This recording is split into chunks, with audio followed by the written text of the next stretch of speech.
Arindam. Hi, Great to see you. thank you for inviting me. I've been wanting to do this for a long time. Same here. We've been planning about a lot of sessions here. Nothing happened. But now finally good that we are here. Right. Okay, I'm going to cover two things of yours today. You wrote a book in 2012, as far as I remember, it was published in 2012, called A Matter of Greed, right? Let me read Yeah. out a little bit about what the blurb on the book says. It says greed has always been a driving force in human lives and human history, right? We agree to that. You Yeah. show in that book, you show how the greed of Western expansionist civilizations has dominated not only their own history, but has come to dominate the entire world to the great sorrow of the majority of the world's people, right?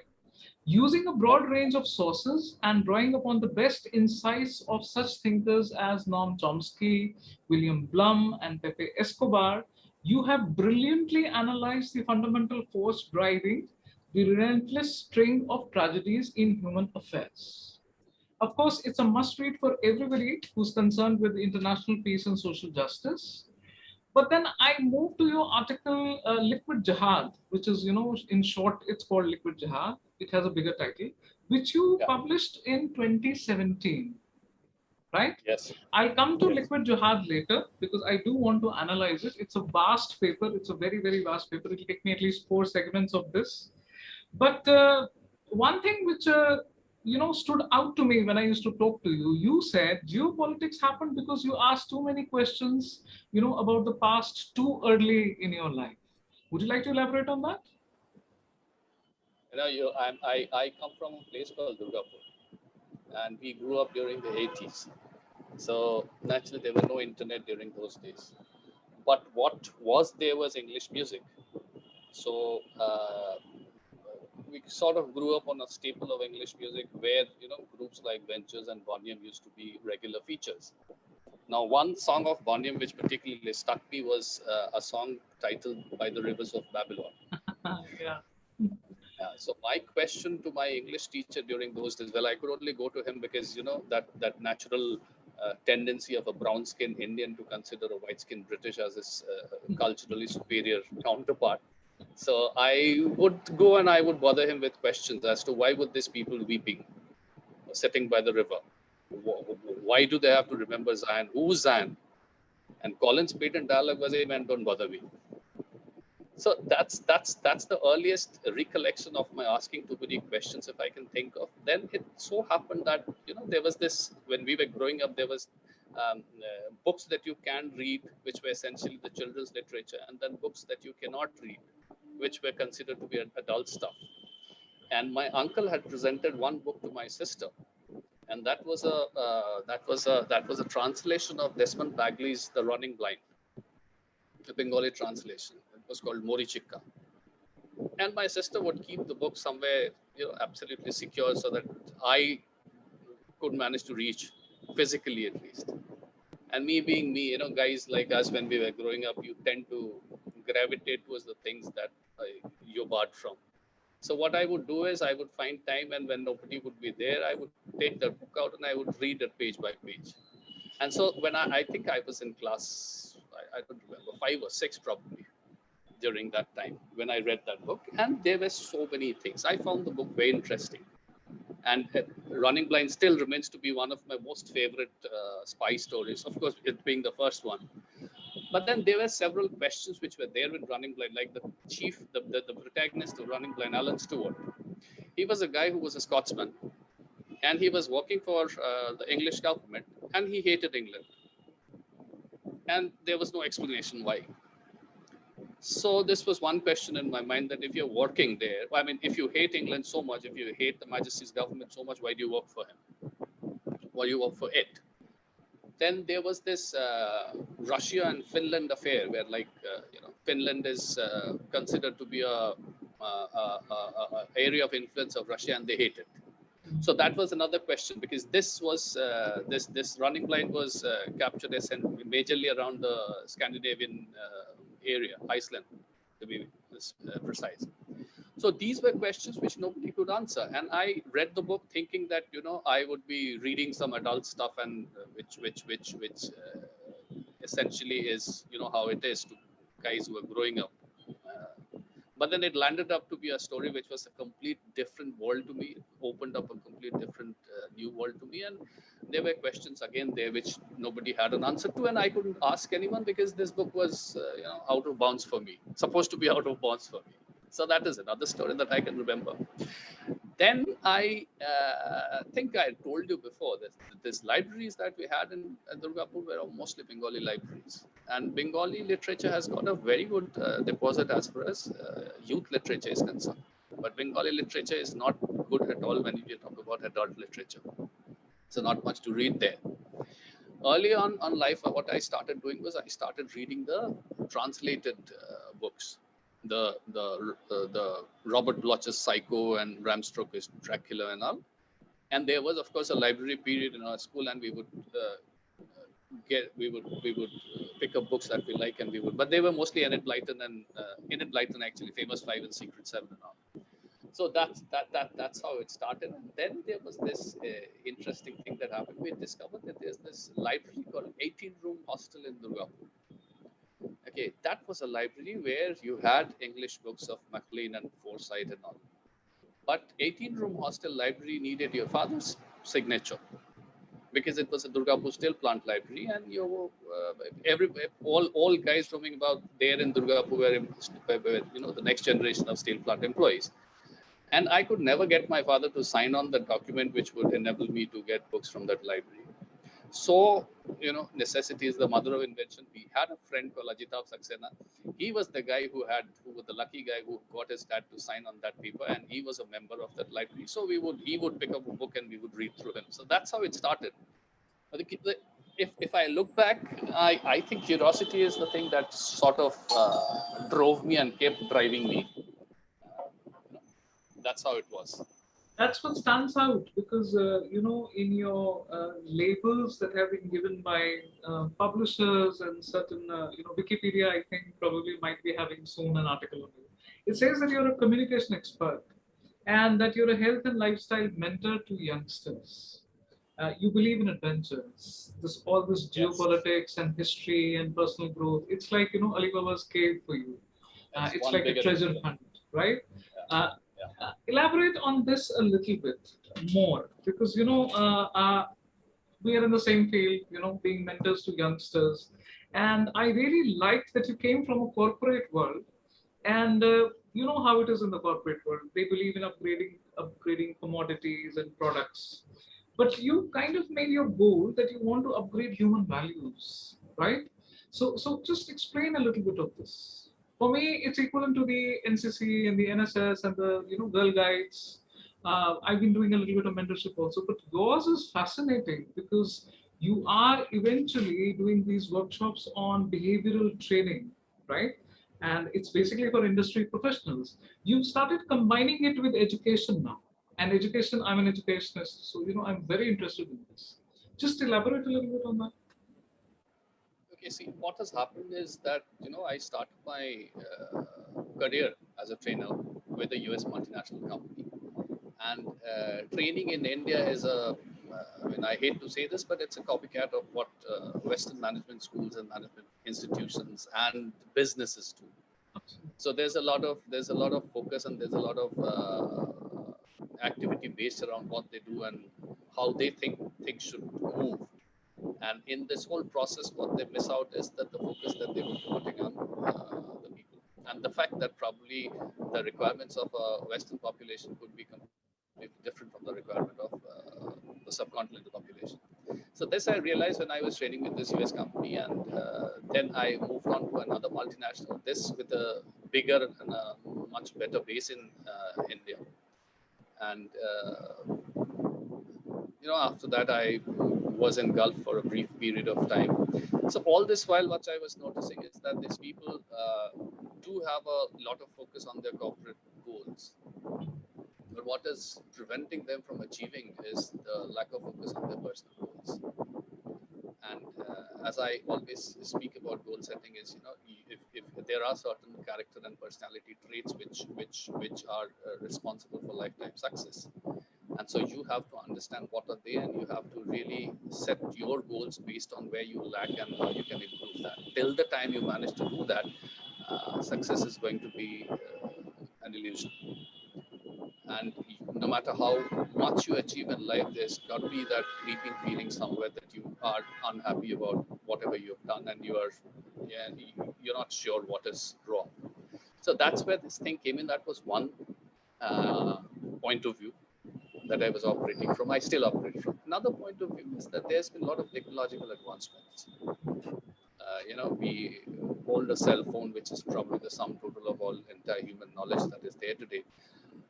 But the fact is that in our heart, we are still ruled a lot by resentment and hatred and mostly negative emotions, which you see a lot today. We see a lot today on social media. So you're using a tool which is something like a social media, which is the culmination of human technological advancement, and you are using that to fight with other people who you've never met. So your emotions are being run by a negative part of your mind, which is basically hatred or resentment. And that's something which is never constructive. So this also plays a kind of a major role in my mind, this is a major factor in my mind. And my trainings also are based a little bit out of that. So I believe that when we talk about, how shall I put it? When we talk about the fact that when you can shift your focus from what is readily available in the shape of technology, and when you start looking at yourself and compare the growth that technology has had and the growth that you've had as a human being in the past 10,000 years, then I think that we sort of cut a very sorry picture. So that's what I mean. This is my belief. That's what I think we need to focus more on, and that's what I focus as far as my training is concerned. So that's about it. Let's move on to my focus. My focus has always been Islam and Reformation and all that. So when I found your article, it was transfixed, and I still keep studying it. I told you it's very vast, very vast. You published it on the Medium app, I believe. Yes, it has a longer title, but for me, it's always going to be Liquid Jihad. Now, what you've done in the article, and you published this in 2017, a good 4 years later, of A Matter of Greed, right? You say, 4 or 5 years. Yeah, you say that we are divided into people who believe the entire blame lies with the West of whatever is happening, in the world today. It's basically Islam versus the West, right? And there are people who entirely put the blame on radical Islam. That would be people like Bernard Lewis and George Friedman. The people who entirely blame the West are like Pepe Escobar and Sami Mubayid. I hope I'm pronouncing it correctly. Sami Mubayid. Mobile, right? But you have stayed focused on the people who are in the center, who are neutral basically. That would be somebody like Jason Burke and the Cockburn brothers like Patrick Cockburn and Alexander Cockburn. Cockburn. Right. Yeah. Now, what basically elaborate a little bit on this, although it's obviously clear what you tried to put in the article. You try to explore it, and there's a wonderful way the article goes on. It starts with I would believe, the early times. You've given the example of imagining a lush green field, with all the fruits and paths available for building, and that's basically how civilization started, right? That was J.W. Smith, right? And then you kind of summarize it, that how the villains came in. Like there is this group of a cabal of powerful, greedy people who are either very strong themselves or they hire these muscle men, right? And they start controlling the resources. You brought in J.W. Smith, the political economist, right? I got stuck. First, let's elaborate on that. What brought about this article? Because it's an extensive study. I can see the language has improved. I can see your perspective has kind of evolved from what A Matter of Greed was and to this article. So how did it conceive? I mean, how did this come about? The liquid jihad one or the matter Yeah, of greed one, the or both? liquid jihad, obviously. Liquid jihad is an extension of matter of greed, and matter of greed is an extension of my childhood. So all these questions that I kept asking, okay, and did not get any answers to, which led to the internet, which led to Samuel Huntington, which led to so many authors, which led to so many thinkers. Well, this was a kind of a sort of culmination of sort, which why when I finally realized that, okay, this is how the game is being played, I thought maybe I should write them, I should track them down. So it was a humongous task, and I was putting them chapter by chapter.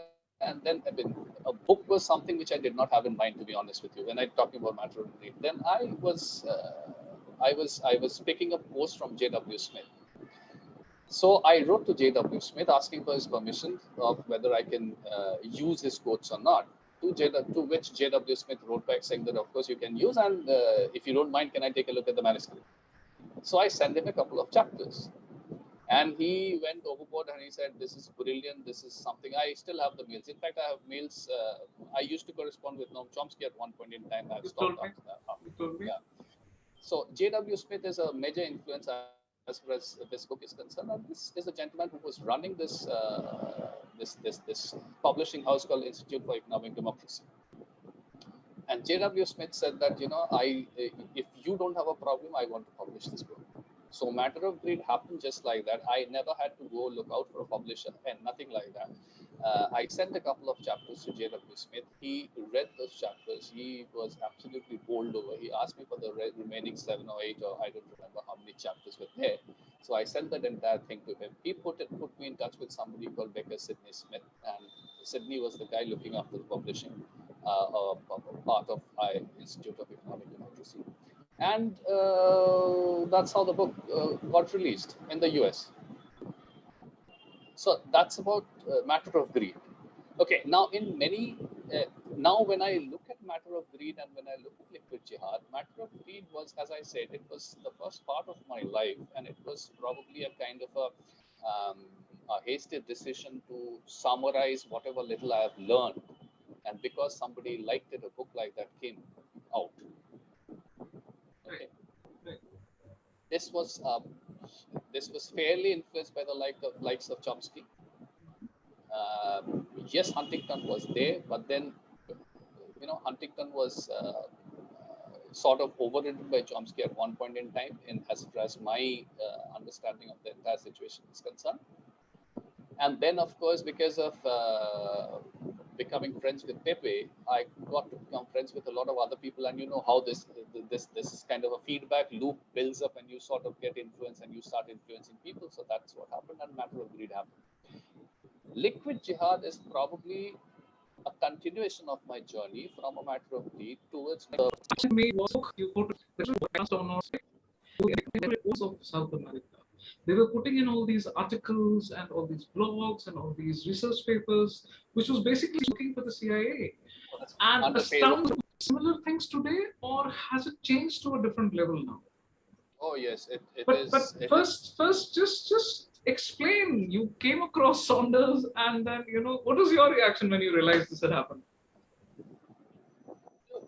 It's very difficult to put it across that way when you first get to read. I got introduced to Saunders through Sidney Smith, and he had sent me a couple of paragraphs, and then I was reading, and then I said, if you can send me more, because then that was a time when PDF was not in vogue, so I had to add. Of course, PDFs were probably available. Only thing is that I did not know. So that was the time when Sidney Smith got me introduced to this chap, and there was a website called Gigapedia, I think,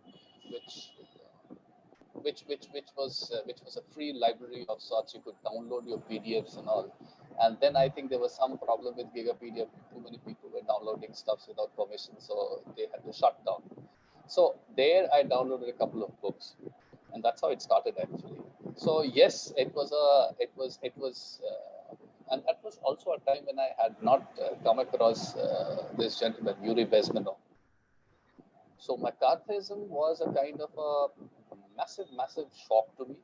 Yes, And that was the time you could say, I mean, if I look at my understanding of global geopolitics, that was a phase where that was one growing up phase, So, and I realized what could be the game that is being played and how you can control minds of people and how easily it can be achieved if you have a well laid out plan and if you can sustain it over a period of time. And then came this gentleman, Yuri Bezmenov, and when he was talking about how do you use subversion as a force which takes a country apart, and the first stage is demoralization, and it lasts for 20 years, and how KGB achieves demoralization, it was complete McCarthyism from the perspective of Soviet Union.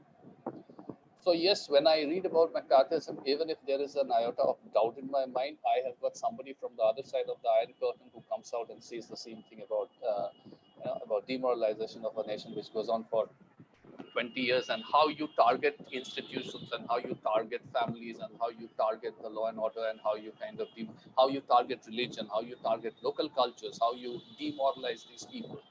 And yes, so that's how it was.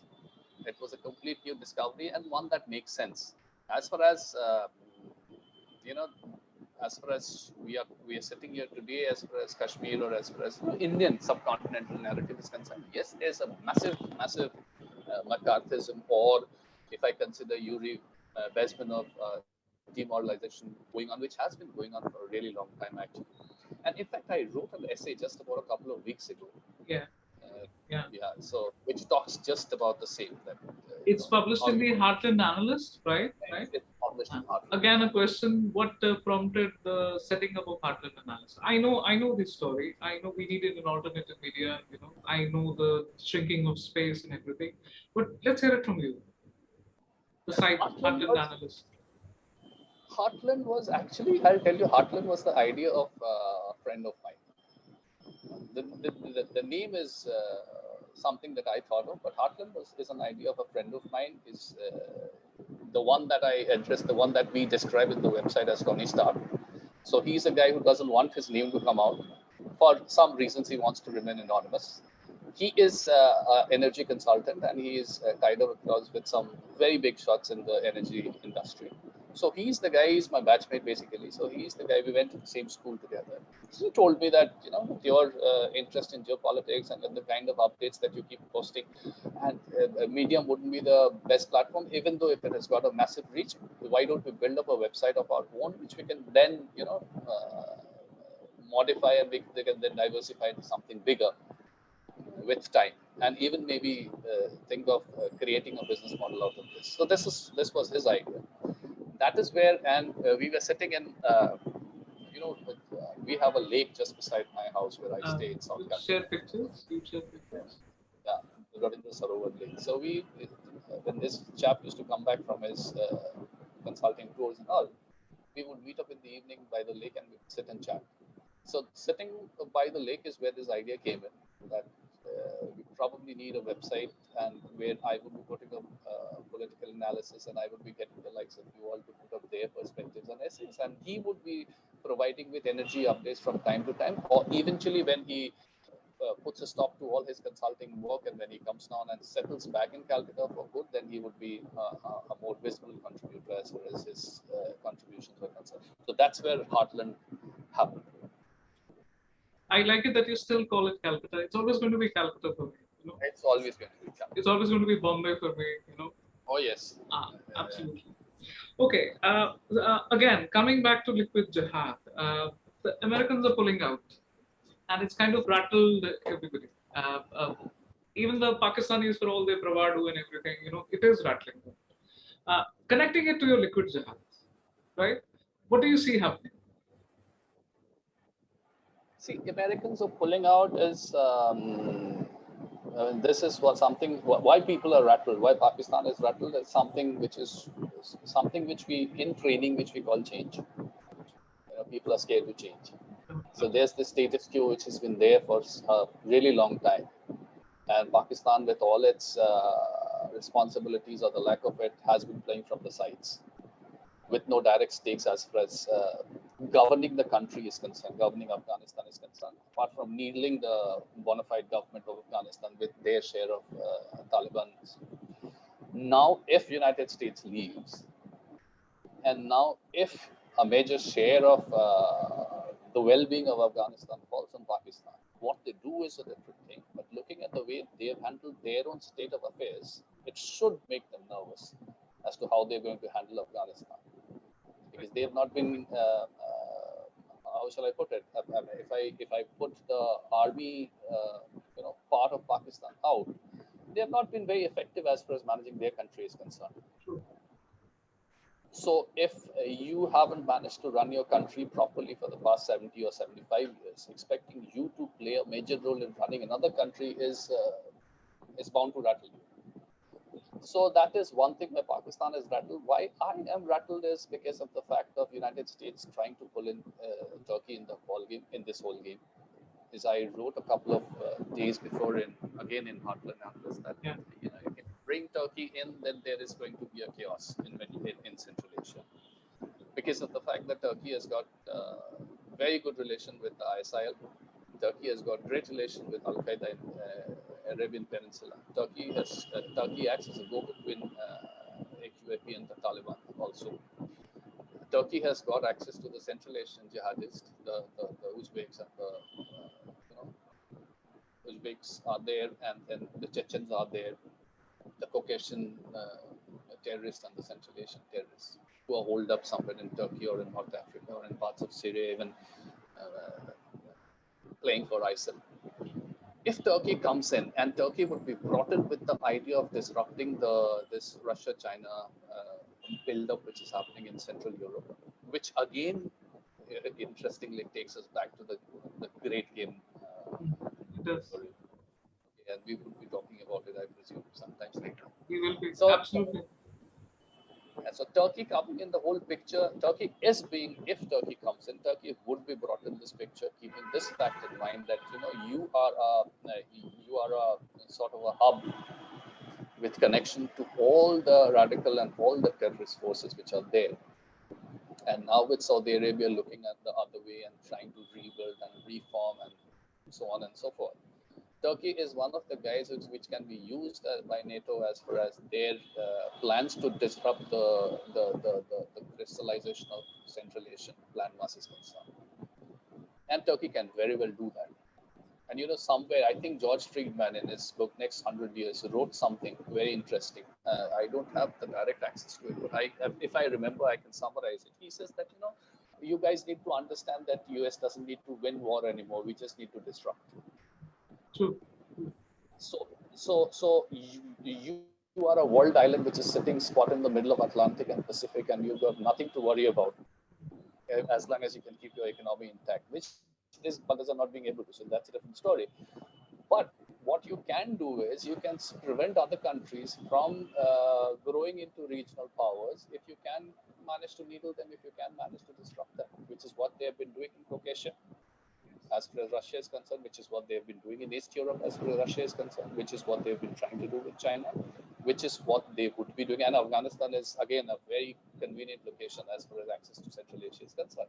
So bringing in Turkey would probably mean that, US saying that we aren't gone, we are still there, we are here through Turkey. So that's how I see it. That's mainstream media. The US is pulling out. Pepe refers to, he put up a post also, okay, they're not actually moving out. The contractors, how will you get the contractors out?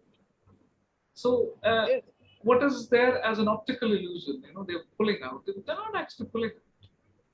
No, if you look at it, if you look at Turkey, if you look at probably, I don't want to take names. If the private mercenaries, if they come in, the corporate mercenaries, if they come in, forget about the terrorists. They're also mercenaries in some way because they collect their salaries from governments, right. Which we're not supposed to talk about here. So if I put the terrorists aside, the non-state actors aside, if I talk about the corporate mercenaries, yes, nothing stops them from being there. So United States pulling out, and United States pulling out is an illusion. Why? Because just about 2 minutes ago I was discussing, if you put in a puppet in the shape of Turkey, then where are you pulling out? You're not pulling out anywhere, and you're pulling out. United States is staying in Afghanistan or continuing to stay in Afghanistan was two things based as if I can quickly think of two reasons. One was the heroin trade, and one was monitoring Central Asia because you have nuclear Iran, you have a nuclear China, you have a nuclear Russia, you have a nuclear India. So what if I assume that the monitoring part is over now, and that kind of a monitoring, that kind of an extensive monitoring is not required, just a customary monitoring of sort is going to do, and now is the part where you start the disruption game, and that is where Turkey comes in. So I don't see how America moving out is going to change things for the better for as far as Central Asia is concerned. Mentioning the heroin trade, what I call is the narco-terrorism. I have a speaker coming up tomorrow whose specialty happens to be this. He's interested in this area, narco-terrorism.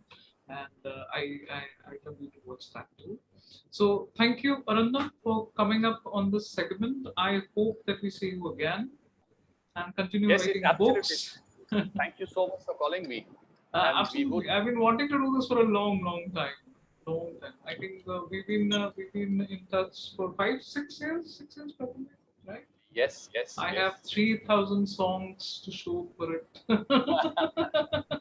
Yes. Thank you so much. Thank you so much. You're welcome. Thanks for having me.